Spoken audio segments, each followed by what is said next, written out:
में पाई जाने वाली सबसे खतरनाक बीमारियां, जो कि एशिया में सबसे ज़्यादा पाई जाती हैं। इन बीमारियों का अगर मुनासिब वक्त पर इलाज ना किया जाए तो ये आपके लिए भी जानलेवा साबित हो सकती हैं और आपकी औलाद में भी मुंतकिल हो सकती हैं। कौन सी हैं ये बीमारियाँ? तो पहले नंबर पे हमारे पास शुगर एक ऐसी बीमारी है जिसका मुंतकिल होना सबसे ज़्यादा है।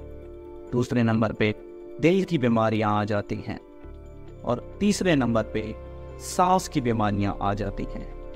चौथे नंबर पे हमारे मैदे की बीमारियां आ जाती हैं।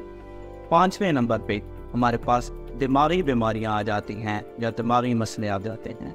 छठे नंबर पे हमारे पास डेंगू फीवर जो है या डेंगू जो बीमारी है वो आ जाती है।